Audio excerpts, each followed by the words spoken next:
There we go. So, initially I was thinking when I had to move to cover for the presentation, just to show you the work I've been doing with the trucks and the brakes and whatnot. And I thought, let me give you some context. And I know most of you, maybe probably none of you are going to go down this route, but at least it'll give you an idea of what was going on in my head as I was putting this together. And I'm gonna make a little bit of a case as to why go down this route and some of the challenges, which like, do I really want to do that? So there's three topics for tonight, basically. What's the motivation or impetus to doing the AP program? What are some basics, like the categories? How do they assess? What's involved?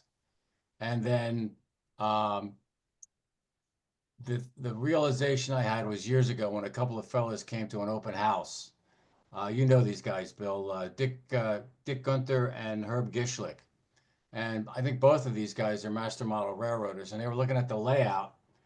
And I think it was Dick that said, Thom, you've got pretty much everything you need to start doing the AP. You probably have some things that are already accomplished. So I thought, okay. So I looked into it. And then that's what got me rolling. So we're going to focus specifically on the CARS Achievement Program. And I'll speak more about that in a minute. So the impetus. It is this. It's the learning, it's the camaraderie, and it's seeing how my skills can improve.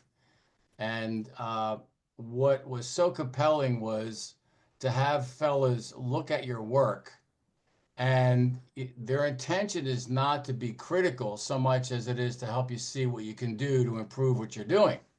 And it's all done with that intention. Um, and I found well, I'm a kind of a gregarious. I like being around people as it is. So it was fun listening and watching and then hearing their feedback around some of the things I could do to make it even uh, uh, more detailed or more prototypical. So why? Here's some of the reasons, and some of these I've actually pulled off the site. This is kind of cool. It's like a travel guide to help you on your journey into model railroading. So again, it offers ways to look at how you approach your modeling and your building of your railroad. It's an incentive to learn and master the crafts and skills. And again, this is kind of triggered by the conversations and the input that your colleagues have as they're judging what you're building. And it's stimulating to see what more you can do. And especially it's an acknowledgement because people are really focused on what you're doing. And a lot of the times you get people that come by and say, wow, this is really nice, this is really nice.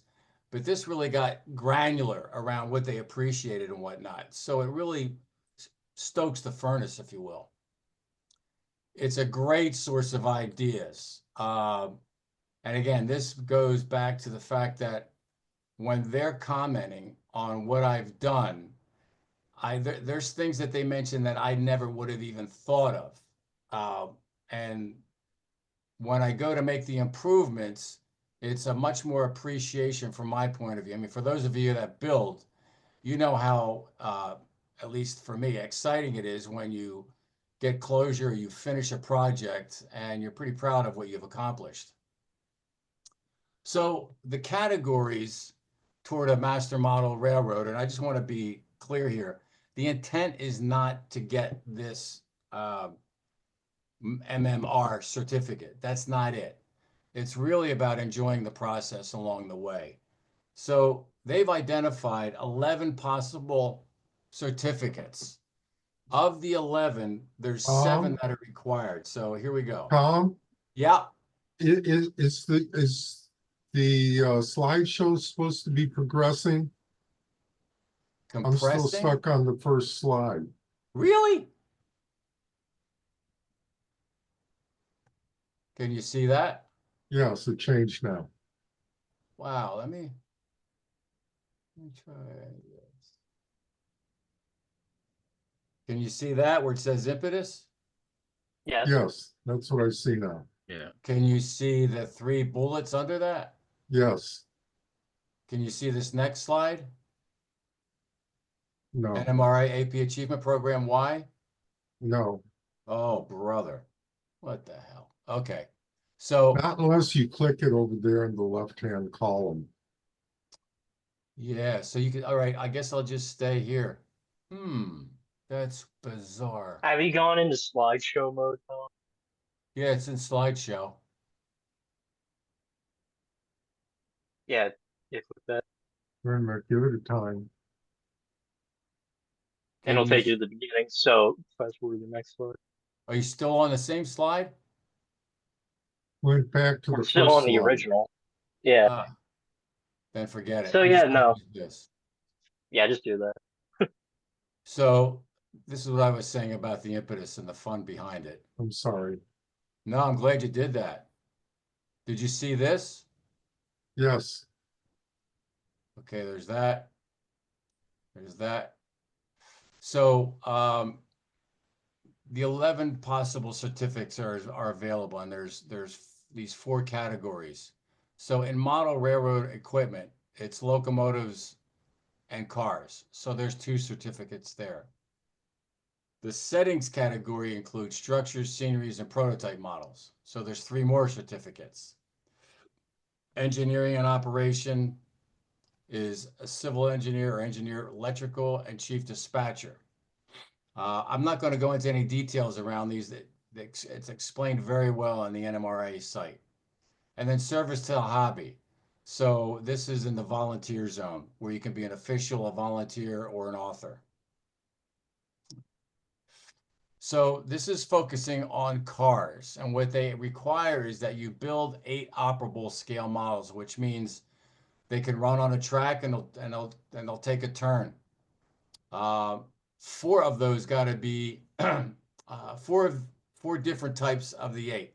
So that means you could do a box, a flat, a passenger, and a conductor's car. If you double them, that's fine, but as long as you do 4 different ones within the 8, and then each of these 8 need to be super detailed, all of them. But 4 have to be scratch built. All right. It can't be a kit, can't be kit bashed. And then of these 8 cars, you got to have 4 of them that hit the 87.5 points required to obtain the certificate. And then the big hump for people is submitting this, what they call SOQ or Statement of Qualifications, which is a write-up. And I'm going to speak to that now, like what's entailed in the write-up. And this is where I have a because I know when we've been encouraging people, because I'm a judge, and when we encourage people to take it on, they get a little bit backed up with the write-up requirements. But you know, to each their own.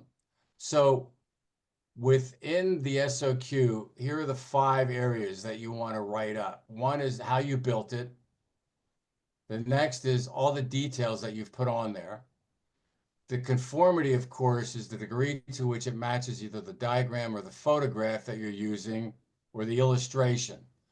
Your finishing and lettering, of course, is everything that is with color or the document, not the documentation, but the lettering that you use on the car, and scratch building. Now, here was the lesson learned from me.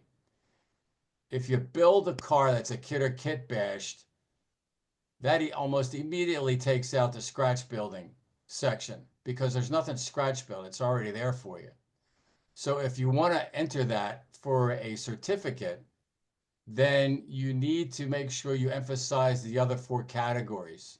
So what I've been doing is emphasizing details and finishing lettering, which will take you over the top. But so those are the 4 areas or 5 areas. And then I'm going to show you my approach and the build that I took on. So the first was using that classic March 69 model railroad article, the freight cars. And the Georgia Railroad boxcar was the diagram I presented. And this was for just a kit build. And I used BTS, of course. And this is the photo that I presented with them as well, so they had something to go by as well as the diagram. But I specifically noted that I was using the diagram, not the photo, as my template for the kit build. Then it got down to the trucks because I wanted to add brakes. So this was going to be 3 different slides, actually. The one on the left, you can see on the top there, that's a piece of the Shapeways. This is the brake beam off the Shapeways arch bar truck. And this is actually side frames from a guy that we used to know, Jerry Daub. He had Keyport Car and Foundry. And then what you had to do is either put a wood beam in or a piece of brass stock. I chose a piece of balsa. And I thought, you know what? I couldn't get this thing to glue on using Loctite. I was going to try to attach this piece of wood to the brake beam supports and then glue them onto the bolster here. It wasn't working, and these two were short. So I was thinking through this, and I thought, wow, why don't I just use some piano wire and drill some holes through the beam? Well, I tried drilling holes, but it brought the brake beam supports too close to the axles. Then the other little epiphany I had is like, wow, instead of drilling, let me just notch these and I can lay the supports right on there and it doesn't come anywhere near the axles. So the one thing I found out was, because I was just experimenting. So sure enough, I picked a piece of wire that was too short and I had to pull it out and redo it.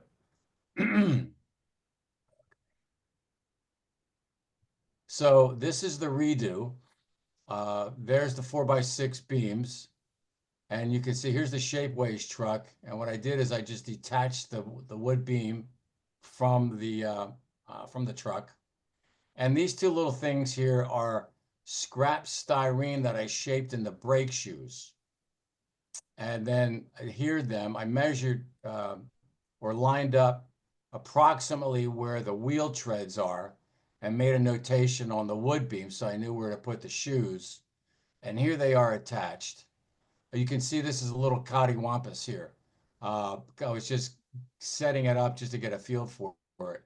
But here's the final product, and it's all been straightened out. I did some rust color on the shoes, just wood for the wood beam, and that's pretty much the brake. And here it is on the car that I submitted. Here's the brakes down here. You can see it from here, almost lined up. It was pretty good. And then from beneath, just a wood screw into the bottom. And this is what the car looks like. Hey, question. Yeah. In reality, would those brake beams have been hung from the car body, or would they have been part of the truck? I think Yeah. they would have been part of the truck, Yeah. but the mechanism would have been part. That was one thing I was looking at the other day. John Ott sent me an image, and evidently there is so here's the brake wheel. Can you see my cursor? Yeah. Yes. So right here, there was a bar that went longitudinally back. So it would have come into here and connected with some kind of mechanism that was attached to the truck. Right. But I couldn't put all that in because it impedes the pivoting of the truck. Or at least I haven't figured that out yet. But I think it would have been attached to the truck, Bill. Yeah. Yeah. Okay. I was thinking this would have made it because of the details and whatnot, but it missed. One of the things I got dinged on, if you look at, let me see if can I zoom that in? No, can't zoom it. Shoot. If you look at the W, it's a little bit low. The A is right on the line between the two boards, but the W is a little bit lower. So they dinged me on that because they weren't lined up. And the other thing was the wing on the W was missing. And what they said was the easy fix on that is put a little bit of white paint, maybe some white chalk powder, and further weather the lettering so it doesn't look so obvious that a piece of your dry transfer is missing. All right. Good idea. Good idea. But that's how, some people might say, man, they're really nitpicky, but you want to show the best work you can do, and clearly I could do better than that. No, it's a weathered car. It's supposed to look beat up. You know what I mean? It does. They gave me good points for that, but that letter dinged me. Now, you're like Joe. Joe would have said the same thing. Yeah. But yeah, that's cool. That's all right. Um, so I went back to the boxcar for the scratch build, right? And I did a few things different than from the BTS kit. So here I just wanted to show you the difference between a Keyport truck and a Shapeways. Clearly, there's more detail. The advantage to the Keyport is it's brass, so you got some weight for these cars. Uh, but for this, I think I used the Keyport trucks because I already had them made, uh, and I just built added the wood beam brakes to it. And you can see that it's connected with this is a U-channel piece of brass, uh, and there's a tongue that comes off of the frame that fits perfectly into this channel, and then you tap it. And of course, you drill this out for your screw into the bolster or into the car. And what I did to make these brakes, here's a 4x6 piece of wood. This is the Shapeways truck, and it was just glued to the bottom of the beam. And you can see here that what I did was I just sanded the brass or filed the brass to give it some tooth for the Loctite to kick in. And this is just a plain, what is this? This is a lifelike color. It's called wood. And I just painted it wood, although the trucks have their blue tone to it for the car. This one I think I did as green because it's going to be in Atlanta and West Point. Some of the details I added. So all of this had to be shaped to fit in. One thing that they didn't ding me on, which I thought they would, is you can see this gap between the coupler pocket and the beam. I forgot to fill that in, but they didn't hit me with that. So some of the details were the brake wheel bracket, the chain, the wheel, of course, all of these. I thought they were going to dig me on this hole too with the grab iron, but they didn't. And here you can see the brake beam truck underneath. Bum, bum. Something else let me see, is it in this one? Yeah. So here's a sway back, right? So what I forgot to do, I forgot to put Carlins in there to keep the roof arched or radial. And all you have to do is make sure that your write-up reflects the car. So I told it in the write-up, I said, I intentionally left out the Carlins to give the roof a sway back worn look. Yeah, it's like, oh, yep, that's what you did. Okay, so there's ways to get around those guys, Well right? done. I thought I'm not going to take this thing apart. No way. I And have, then what I I have a did, question. yeah, Are you gonna edit out this section yeah, before you post it? nah. I already got the certificate. They can't take it back. And the thing I wanted to do is I really wanted to highlight some of the details. So the hinges, this is just index card cut 3 inches by 9 inches or 3 inches by whatever it is. And then these two pieces here, I added these as like the door latch that you see. So they really like that. The top of the roof is a piece of Kleenex tissue. Whoa. And that is to replicate a tarred canvas, which they did back then. The other thing they highlighted was the dirt, the smudges, the weathering of the wood. Yeah, so I got a lot of points for the what do you call it? Finish and lettering. Another thing I did, which is what they liked, uh, on the model, when you put the decals on, some folks just lay it on there and they hope that the micro scale sol, SOL, thins them out enough where they blend right into the grooves of the Yeah. siding. Well, what I do is I do the set, I put on the decal, I put on another coating of the set, then I do the microsol, and I'll do like 3 or 4 coats, maybe 5 coats of the microsol, and then I'll do like 3 coats of the dull coat to Mhm. make sure it's really hardened. And then I'll go back the next day with a sharp X-Acto, and I'll slice very slowly along the groove to show that indentation where the letters are, so that they can get the feel that either the paint didn't get in there or what have you. That was Yeah. another thing that I got a thumbs up for from those guys. Um, so I mentioned these construction details, conformity, blah, blah, blah. All right. My write-up was 3 pages overall. So I'm just going to show you a sample of some of this stuff. So under construction, to give you an idea, the frame and deck are board by board construction. You want to emphasize the things that you did that show the work and the effort that you put into it. And then first, the frame was constructed including longitudinal beam supports. So underneath the car, I mean, the whole thing is scratch built. Lumber parts are adhered with white glue, blah, blah. Ends of the deck were cut open, right? Bolsters required shims, blah, blah. So I go into all the details just about construction.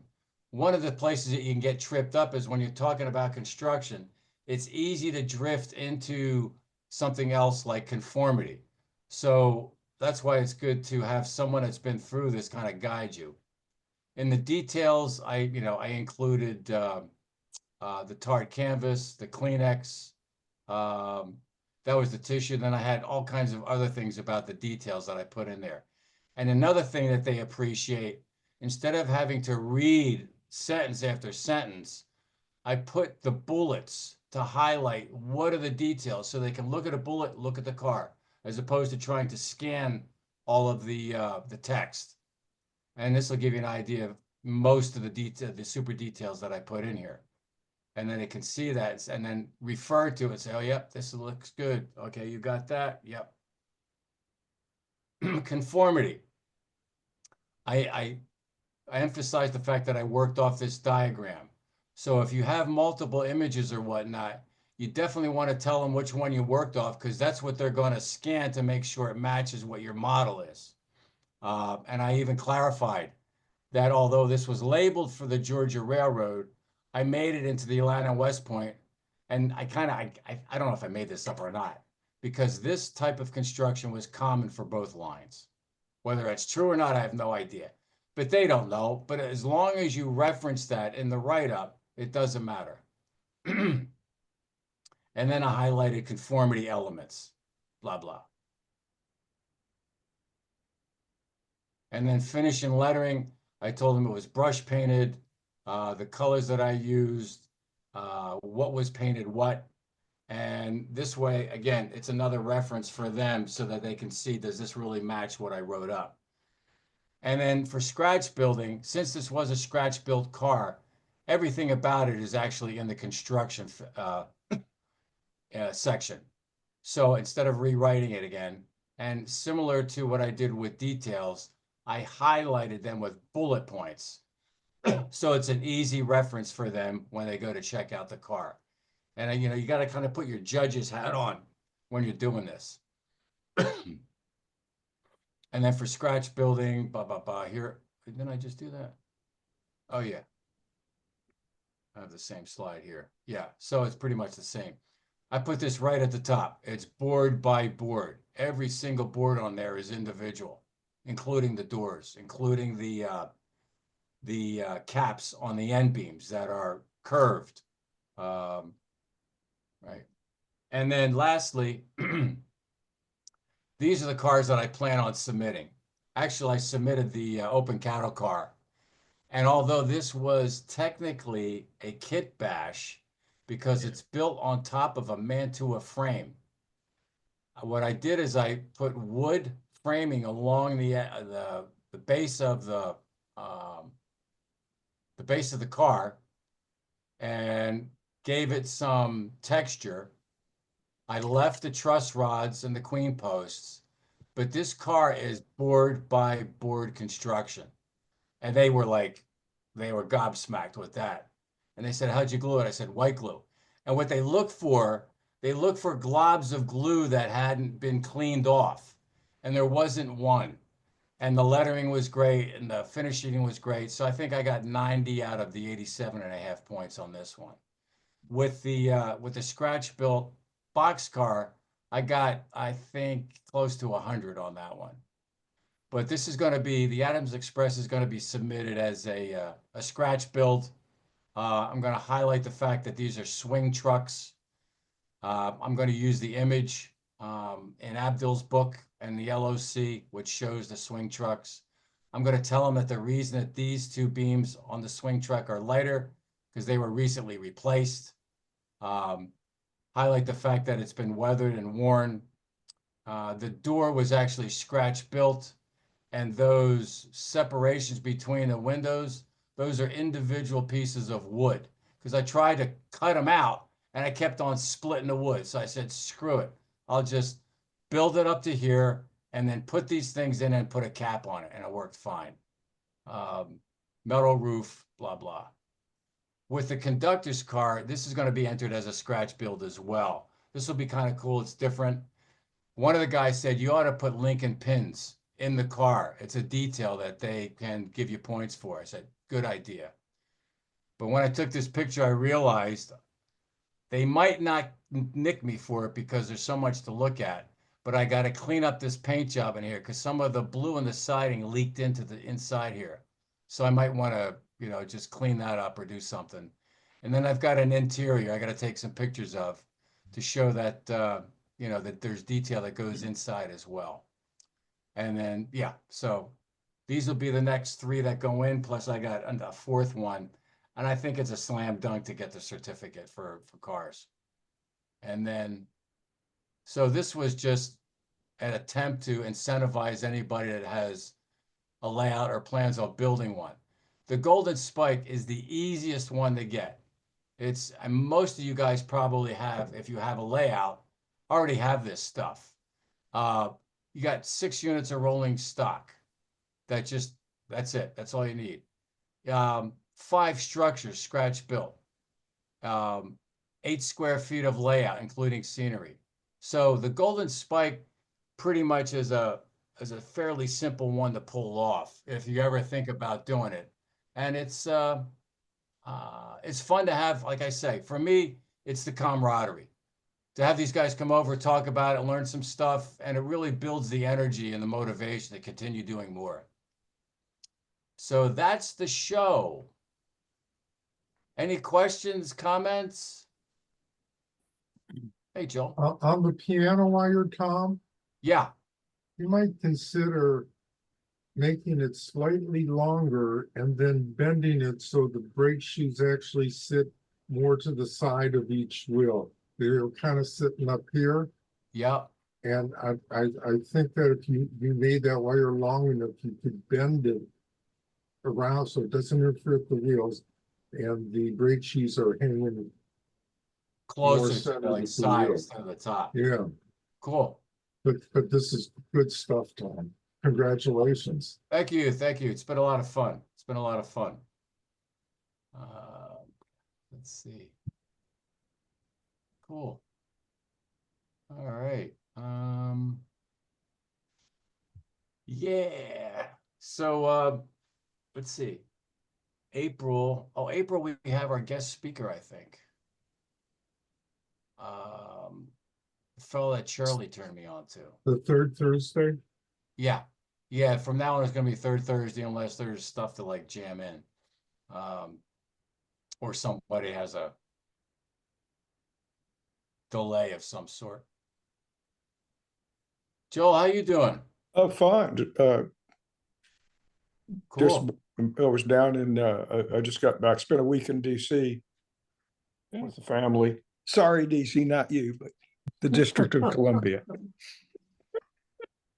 And well, finally got my finally stopped for the 20 minutes it takes to get the research card for the archives. Only walk by the building, 4,700,000. I mean, it's like in the middle of the National Gallery of Art. So, but I'm usually working. It's hard to go, you know, over if I'm at the gallery, I'm working. What So, card did you get? say again? What card did you get? The research where you can go into the archives and Oh, pull things nice. out, and all those boxes of U.S. military railroad records that I want to peruse. Cool. So yeah, the one that you know so because McCollum, who probably was the guy really running the U.S. military railroad the entire time, That's right. regardless of Mr. Halp, who was really the operations guy that they sent out to go yell at people. You know, he was the plant ops guy. But McCollum, at the end of the war, spent a year, disposed of all of the U.S. military railroad property, wrote up his final report, and boxed all of the records they had and sent them to the quartermaster archives, which have in turn eventually ended up at the National Archives. So you have whatever he could collect. So I have got to go through there and look at it. I know Bernie's pulled things out of there, and there's just box after box after box of stuff. Telegraphs, Wow. you know, all those things. The car reports, which is where I found the word caboose. In 1863, they had man. 9 cabooses, you know, Wow. and you know, and then I suddenly realized a lot of the things that I was thinking were cabooses further down inside there, box cars converted to office cars and kitchen cars. Wow. That's cool. The ones, you know, like at Manassas, where you see that the train where they're repairing the tracks, and they have it's a big work train. So I said, that's good. And then there is the wonderful, I've been joined by the cat who has to join Zooms, wrecking car, which was the old Orange and Alexandria baggage car. And Really? yes, and then behind it, it has a crane car with a standing boom. You see it deployed in some photographs. If you look carefully, you'll see it deployed in photographs where they're recovering trains. And so it's kind of cool because when you really look at it in Alexandria, the boom's laying down because it's just held up by cables. When it's deployed, it's upright like that, and then Really? braced in with cables, much like you would have on a ship. And was being used. It appears. I suddenly started looking in photographs and found pictures of that thing like 7 or 8 times. Really? If Yes, it's in not your use. trouble, I would like to build one of those if you can send me a photo. I certainly can. I've got it. Wow. And then, so the boom car would be attached to another car? Yeah, it's attached to the baggage car that has painted lovely on the side, U.S. Military Railroad wrecking car. So that was for the guys to travel in, I guess, and that's where the Yes. tools were? And then later they built, they added, there's the shot at Manassas that Roger sticks up every once in a while. Hi, Roger. And along there, you will see a telegraph car right by the telegraph pole, and the guy up on the pole. Oh, and yeah, then you'll see yeah. the crew and the kitchen cars, and they're all converted box cars. Oh, yeah. The thing that makes them different than cabooses, if you look at the roofs, they have a lot more vents. They have stoves, lights. Wow. Okay. And those things, you know, it has the lantern vents and it has stove vents. So Right. it's fascinating. I'll send you that stuff. That'd be cool. Okay. Hey, speaking of cars, I remember when Austin turned us on to this presentation of Gettysburg Railroads by Scott Mingus. And Yes. No Scott well. I've known him for 30 years, off and on great at the guy. Wargaming. He was talking about a couple of different cars, like a dirt car and a lot. So I asked him, I said, was there anything that really differentiated a dirt car from a coal car from blah, blah? And he said, not much. I said, the only car that would have been different might have been a lime car where there wouldn't have been any metal. But for the most part, my understanding is when you read about these different accounts and they describe these different cars, my thinking is, let's say they're gondolas or platform cars, that there was nothing really distinct about them. It's just that the crews knew that these were the cars that were always used for this purpose. There was not any kind of particular name or anything for it. Absolutely. They reconfigured cars constantly. The stock car, I realized finally they had very few of those, and those were used for oxen, for wrecks. The bulldozers. Oh, You find in their written accounts how expensive and difficult it is to get oxen in the war zone. Wonder why. And so those were for those. When they shipped cattle, they just knocked post up on the side and threw a few of them on.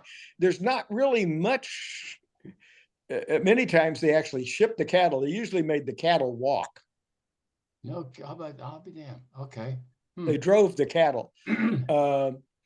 But like when they were relocating from the Culpeper line to the Petersburg line, they did actually load cattle on the cars because there were records of how many cars of cattle and tons they shipped into Alexandria to reship down to Petersburg. Right. Yeah, it's fascinating. That who is it that's coming? Not April. I think he's in May. He's doing the Nashville and Northwestern. Brian, oh man, I forget his name. But he and another guy are going to be talking about that, and they're going to get heavily into the logistics of the operation. So I'm looking forward to seeing what these guys have dug up.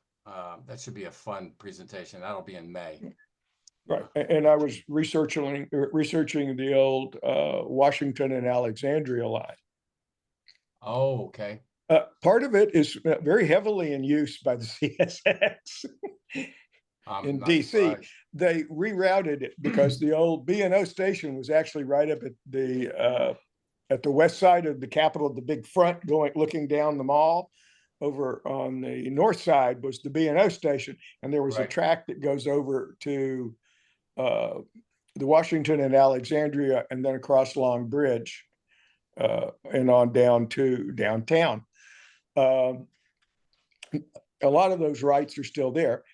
After the Civil War, when they did that, when they moved to the Union Station, the tracks now loop on the east side of the Capitol, come down Virginia Avenue, and then link back into the Maryland Street Avenue.